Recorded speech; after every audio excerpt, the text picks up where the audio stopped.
Parlarem d'aquesta innovació, d'aquesta tecnologia. A vegades, sovint, el Barça ens quedem sempre més amb els titulars dels partits, dels gols, però la feina que està fent d'innovació crec que estarà bé conèixer en aquesta entrevista. Expliquem, i dèiem a l'inici, tens una doble vida, doble vessant, en el sentit de que et dediques com a oftalmòleg a lluitar contra la ceguesa, en parlarem també a l'entrevista, i després ja aquesta vessant com a directiu del Futbol Club Barcelona des de fa anys. Abans de que entrem ja a parlar d'universitats, de tecnologia i de tota la innovació que hi ha darrere del Futbol Club Barcelona, explica'm aquesta passió d'un oftalmòleg, metge que es dedica com a directiu del Futbol Club Barcelona. Com es va originar?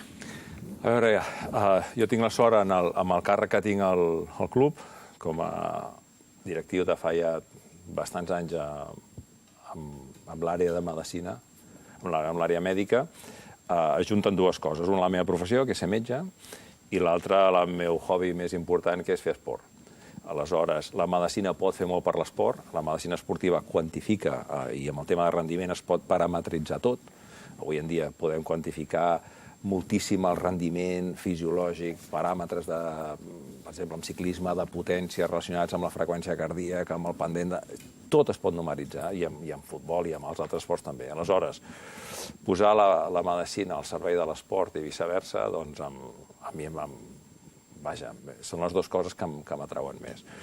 La gran sort que tenim quan estàs a un club com el Barça és que tens els millors jugadors del món, tens totes les possibilitats per fer totes les coses que calgui, perquè cal fer-les, perquè no podem nosaltres especular amb esforços quan es tracta de millorar la salut, el rendiment dels nostres esportistes. Estem obligats a fer-ho. Hem de fer que puguin jugar millor, que es lesionin menys, que durin més, que es fatiguin menys, que tinguin una salut important, perquè no només és la salut esportiva, sinó la salut general, i no només del primer equip de futbol, que és el que tothom veu, sinó de totes les seccions, de totes les edats. Nosaltres tenim al voltant de 1.500 esportistes al club, i tots els hem de cuidar.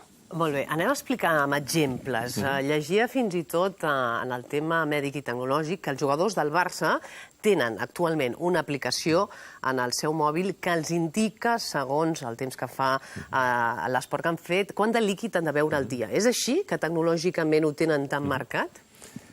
Sí. Nosaltres sabem, per convenis que tenim, per exemple, amb el Gatorade Institute, podem individualitzar la manera que tenen els jugadors de suar, la manera que tenen de consumir hidrats o greixos, segons l'esport. Hi ha gent que és més cremadora d'hidrats i gent que és més cremadora directament de greixos, i són perfils diferents. Si nosaltres sabem que demà farà determinada humitat a Barcelona, si sabem demà l'entrenament que farem, perquè ho sabem perfectament cada jugador, quina intensitat d'entrenament farà, quanta estona farà, etc., podem anticipar què hauran de menjar i què hauran de beure. Vol dir que es pot preprogramar tot, perquè els entrenaments estan molt preprogramats en funció del dia partit. És a dir, en funció del dia partit, com que tot és numèric, el dia abans es fa el -1 entrenament, -2 entrenament, i es tracta de no passar-se ni per tal ni per sota. Està tot molt parametritzat. O sigui, ens hem d'imaginar que han de fer cas en aquesta aplicació, el jugador ha de beure tant líquid, si no fa cas passa alguna cosa, perquè, clar, el control tecnològic al final també depèn de cadascú. Sí, però això és com tot. Els jugadors fan servir les coses quan se n'adonen que és en el seu interès. És a dir, si un jugador se n'adona que el seu interès és mantenir el pes, ho fa, perquè és el primer. Els jugadors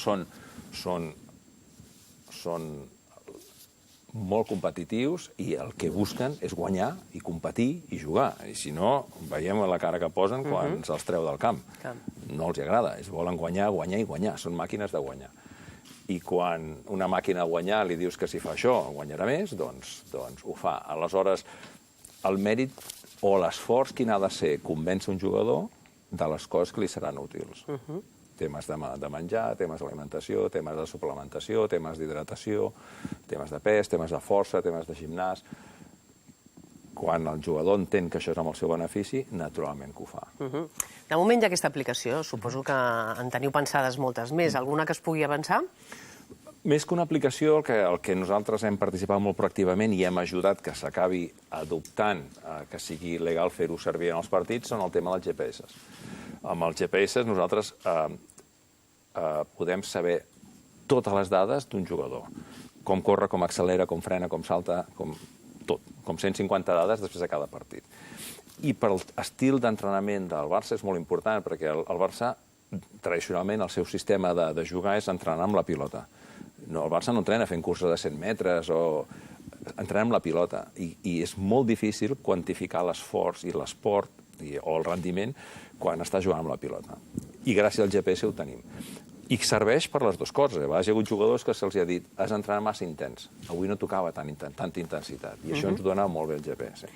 El GPS ara mateix es porta als entrenaments i també en els partits? Es pot portar als partits. Ja es pot portar als partits, ara ha estat més.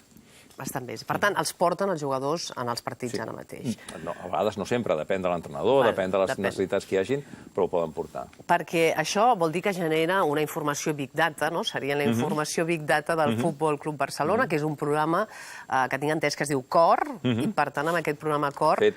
Fet des de casa, expressament, per tècnics molt bons que tenim a casa, gent molt bona, fet a mida de les nostres necessitats. Per tant, el que fa aquesta informació Big Data és que teniu molta informació per prevenir fins i tot. Abans em comentaves que podeu saber si un jugador es pot lesionar, pot anar coix, perquè abans ho saps per al GPS Big Data. Veiem que camina diferent, exacte.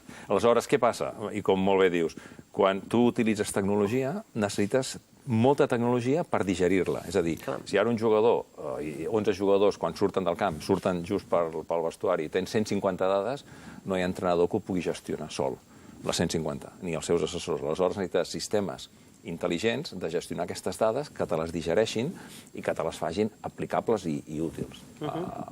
I realment ho són molt. Potser de les 150 n'escolliràs 15, que seran les més importants.